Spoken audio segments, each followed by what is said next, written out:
खेत की जो माटी है उस माटी की उम्र कैसे बढ़ाए या उस जमीन की टिकाऊ कैसे रखे ताकि किसान उसमें से अधिक उत्पादन ले सके। आजकल हाल होगा कि जो धरती माँ है, खेत की जो मिट्टी है, उसके लिए हमारे भारत सरकार की दो योजनाएं चल रही है। पीएम प्रणाम है, एक तो है आपका मृदा स्वास्थ्य कार्ड योजना, सॉइल हेल्थ कार्ड, दूसरा है नेचुरल फार्मिंग, प्राकृतिक खेती। अब इन दोनों पर मैं थोड़ा संक्षिप्त में आपके प्रकाश डालूंगा, क्योंकि अभी जो किसान जो खेती कर रहा है, अन्न पैदा कर रहा, सब्जी पैदा कर रहा, फलदार पौधे फल तैयार कर रहा, ज्यादातर अंधाधुंध रासायनिक खाद यानी अपनी जमीन में रासायनिक खादों का अंधाधुंध प्रयोग करने से, यानी दोड़ा काला राकोड़ा खाद का अधिक मात्रा में प्रयोग करने से आपकी जो खेत की जो माटी है ये जमीन में ताव चढ़वा लाएगी, यानी जमीन में बुखार आवा लाएगी और जमीन पैदावार कम दे वाला आएगी।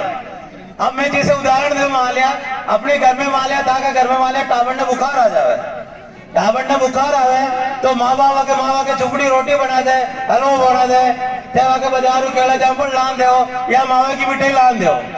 टावर ने कहा दाव पर रोटी खा, तो टावर दाव पर रोटी ना खा, एक पराठो खा ले या फल की चीर खा ले या मिठाई को पीस खा ले, यानी बुखार आ रहे थे दाव पर नहीं खा सके। यही टावर ने अगर बुखार उतर जाए तो गर्मू 2-3 दिन में सारी चीजें साफ हो जाए, केला जामुन ढूंढो तो नहीं मिले, मावे की मिठाई ढूंढो तो नहीं मिले। तो ठीक उसी तरीके से थाल होगा की जो जमीन है, खेत की जो माटी है, ये जमीन में बुखार आ गयो, ताव चढ़ गयो, किसान प्रयोगशाला है, वहां अगर आप सैंपल देते हो तो इसकी सोनोग्राफी हो जाती है। तो ये तो आपको मृदा स्वास्थ्य कार्ड बनाना है। अब तय क्या होता है कि जमीन में ताव चढ़ गयो, अब आपके इधर नहर भी चलती होगी मान लिया, यहाँ ज्यादा पानी है, जमीन में ऊर पैदा हो जाए। ऊड़ा क्या एक तरह से जमीन का तेज बुखार है, और ऊड़ो भी दो तरह का है, काला ऊड़ो और सफेद ऊड़ो। काला ऊड़ो तो वह जमीन टाइट रहे, पानी नीचे न उतरे। सफेद ऊड़ो हुआ मटमेला सफेद रंग को पाउडर हुआ और हाँ कहीं कमजोर हुआ। ये तो एक तरह से बुखार है जमीन का, और जमीन की जांच कराओ तो इनको इलाज भी मैं बताऊंगा। वह कार्ड में लिखा जमीन में काला ऊड़ा है, उसर है, काला ऊड़ा है तो वहां जिप्सम डाल ठीक कर सका, या हमें हरी खाद की फसल अपन लेते हैं। तो ये बात अपन को करना है। दूसरा जो कंसेप्ट है हमारा प्राकृतिक खेती, नेचुरल फार्मिंग। अब थाल होगा कि ये जमीन है, माटी है, जमीन है, इनमें की जवान नहीं रही।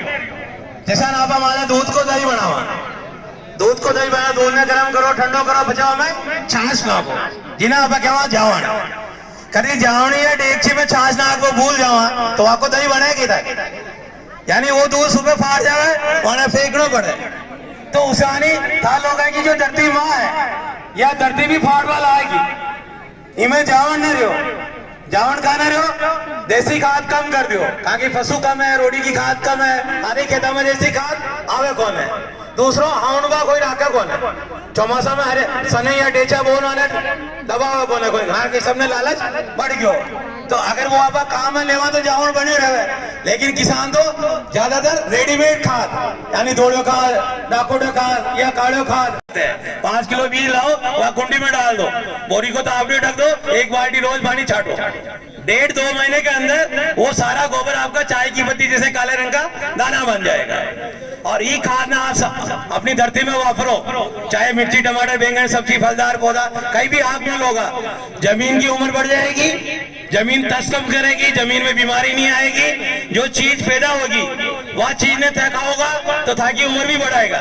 बाकी तो अभी शरीर में बहुत सारी जो बीमारियां है, फोड़े, फुंसी, चक्कर, heart attack, blood pressure, cancer, ये बीमारी कोई ऊपर ना आ रही, ज्यादातर हेलो अंग्रेजी खा नाक में वाना खा रहा और वे बीमारी आ रही, आधम ज्यादा पैसा था को सपा खाना में खर्च हो रहे हो। तो एक तो आपको केचुए की खाद आपको बनाना है। अब इसके अलावा जमीन में जावन भी देना, बहुत सारे बायो फर्टिलाइजर आ रहे हैं जीवाणु का, उसके अलावा जीवामृत बन रहा है, पंचगव्य बन रहा है, बीजामृत बन रहा है, इसको अपन डालना। एक आज नई चीज आई डीकम्पोजर, अगर आप चाहो तो जैव अपघटक आ रहा है, अपने रोड़ी ना हो अड़ानी है तो एक शीशी आती कैप्सूल